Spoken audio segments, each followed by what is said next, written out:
हम बात करें उत्तराखंड में बद्रीनाथ और केदारनाथ धाम के बारे में। पिछले कई दिनों से ये दोनों धाम काफी चर्चा में है। पहाड़ में चिंगारी सू लग रही है, लोगों में भारी नाराजगी है, और इन लोगों का आरोप है कि जो हजारों वर्षों से परंपराएं चली आ रही थी उनको बदलने की साजिश की जा रही है। इसी बात पर चर्चा करने के लिए हमारे साथ मौजूद है आशुतोष डिमरी। डिमरी जी, आखिर क्या है, क्यों पहाड़ पुवाल आया हुआ है?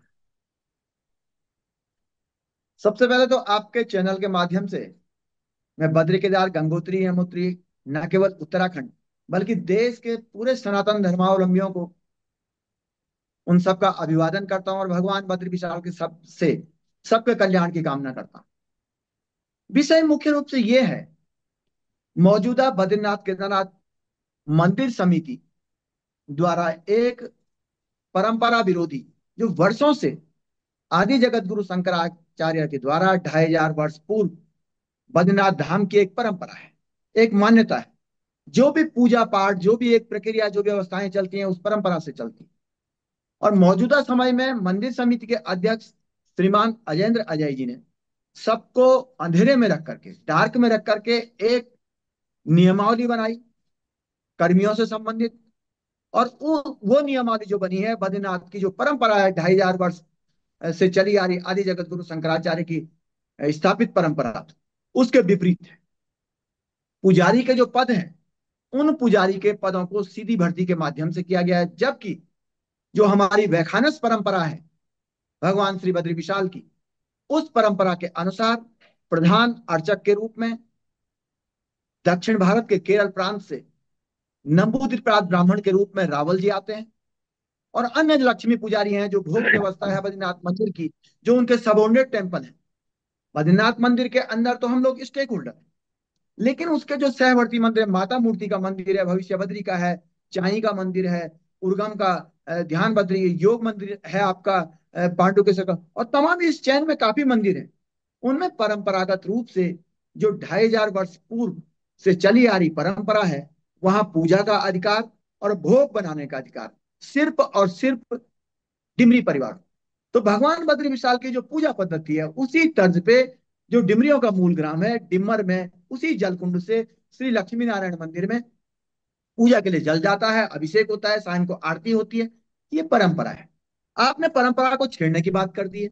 आपने एक नियमावली प्रख्यापित करवा दिया, शासन को इस प्रकार का प्रस्ताव भेजा है, और आपको परंपरा का नॉलेज नहीं था। आप लगातार मंदिर समिति के अध्यक्ष श्रीमान अजेंद्र अजय जी अनर्गल बयानबाजी के माध्यम से समाज को, सनातन धर्मावलंबियों को, बद्रीनाथ केदारनाथ की जनता को, और इसके अलावा सरकार को भ्रमित करने का काम कर आशुतोष जी, एक सवाल ये पूछना चाहूंगा कि जो ये परंपराओं को खत्म करने का खिलवाड़ किया जा रहा है, इससे आम श्रद्धालुओं पर कैसा असर पड़ रहा है? आपने छेड़खानी कर दी और फिर आप पूरे समाज को भ्रमित कर रहे हैं। धर्माधिकारी के पद पर आपने कर दिया कि 20 साल की सेवा वेद पार्टी के रूप में जिसने पूर्ण कर दी हो। अरे जो अभी प्रेजेंट टाइम पे 3 साल से इस कम दुर्भाग्य से हम उसमें मेंबर हैं। टेम्पल कमेटी के अध्यक्ष लगातार एक्ट का वायलेशन कर रहे हैं। 1939 का एक्ट है टेम्पल कमेटी का, ब्रिटिश ब्रिटिश गवर्नमेंट का एक्ट है, और उसके बाद टाइम टाइम पे यूपी असेंबली ने और उत्तराखंड असेंबली ने इसमें अमेंडमेंट किए। इस एक्ट का वायलेशन हुआ है तमाम तमाम सेक्शन का। बोर्ड मीटिंग में हम लोगों ने तमाम विषयों को लेकर के ऑब्जेक्शन फाइल किया है। एक बार नहीं, दो बार नहीं, 9 बार हमने स्पष्ट रूप से लिखित आपत्ति दर्ज की है कि माननीय अध्यक्ष जी, आपके द्वारा, हमारे द्वारा पारित प्रस्ताव बोर्ड मीटिंग के मिनट्स में नहीं लिखे जा रहे हैं। एक नहीं, दो नहीं, तीन नहीं, 9 बार रिटर्न ऑब्जेक्शन फाइल है। एक मेंबर ने नहीं, सब मेंबरों ने लिख के दिया है कि मंदिर समिति के अध्यक्ष की कार्यप्रणाली से हम लोग असंतुष्ट हैं। ये परंपरा विरोधी कार्य कर रहे हैं, नियम विरुद्ध काम कर रहे हैं, इन्होंने नियमों की धज्जियां उड़ा दी हैं, और हमने एसआईटी की जांच की डिमांड की थी। आशुतोष जी, अभी बात थोड़े दिन पहले थोड़े दिन पहले की बात है कि केदारनाथ जी में सोना भी चोरी हो गया था। उस मामले में पूरा क्या है अपडेट? देखिए, थोड़े दिन पहले का विषय नहीं है ये। वैसे मैं इस विषय को टच नहीं करना चाहता, लेकिन आपने प्रश्न खड़ा किया है तो स्वाभाविक तौर पे उत्तर देना पड़ेगा। कमेटी का गठन हुआ वर्ष 2022 में 7 जनवरी को शासन से नोटिफिकेशन हुआ है। और 20 से 25 अक्टूबर 2022 में केदारनाथ में किसी दानी के द्वारा गर्भगृह को स्वर्ण मंडित किया गया।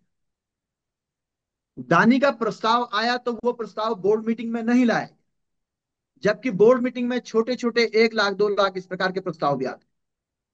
अध्यक्ष जी ने स्वर्ण मंडित करा दिया, बहुत अच्छी बात है, हम सब लोगों ने स्वागत किया, अच्छी बात है। 27 अक्टूबर को भैया दूज के दिन 2022 में कपाट बंद हो जाते हैं, और फिर अगले वर्ष जब कपाट खुले 25 अप्रैल को, तो उस 25 अप्रैल को कपाट खुलने के उपरांत सबने स्वागत किया। अच्छा, भगवान के यहाँ स्वर्ण चढ़ा हुआ है, स्वर्ण मंडित हुआ है, भगवान बहुत अच्छे ढंग से भगवान के दर्शन हो रहे हैं, अच्छी बात है, होना भी चाहिए। लेकिन 10 मई 15 मई 2023 तक, जैसे कपाट खुले अगले वर्ष, तो वो सोना फीका पड़ने लग गया, सोना पीतल दिखने लग गया।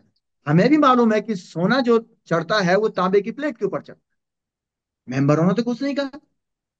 लेकिन वहां का जो तीर्थ पुरोहित समाज था वो आंदोलनरत हो गया, उन्होंने बहुत बड़ा सवाल खड़ा कर दिया, वो हंगर स्ट्राइक पे बैठ गए, उन्होंने कहा ये सोने का मामला क्या है। बल्कि आज हम सब लोग समाज के भीतर जा रहे हैं, मेरी कई बार धार्मिक कार्यक्रम लगे रहते हैं महाराष्ट्र में, पूना में, मुंबई में, गुजरात, अहमदाबाद में या दिल्ली में। समय समय पे धार्मिक दृष्टि से हम पुजारी कम्युनिटी को बिलोंग करते हैं बद्रीनाथ में, और इस समय पुजारी कम्युनिटी का एक प्रधान सेवक होने के नाते समय समय पे धार्मिक कार्यक्रमों में मुझे जाने का अवसर मिलता है। वहां सब लोग पूछ रहे हैं कि भाई ये सोने का इतना बड़ा घोटाला हो गया, आपको कितना मिला, इसमें क्या जवाब है। तंज मार रहे हैं लोग हम पे, कुछ जवाब ही नहीं है। न तो सोना लगाने का मैटर बोर्ड मीटिंग में आया, हमने जब बोर्ड मीटिंग में पूछा कि ये मामला है क्या, तो उनके पास कोई आंसर नहीं था। देश दुनिया की हर बड़ी खबर देखिए हर घंटे नई खबर के साथ, सिर्फ आपके अपने चैनल न्यूज कनेक्ट पर। न्यूज कनेक्ट यानी खबरों से आपका कनेक्ट। न्यूज कनेक्ट को लाइक करें और सब्सक्राइब करें ताकि आप रहें हर वक्त हर खबर से अपडेटेड।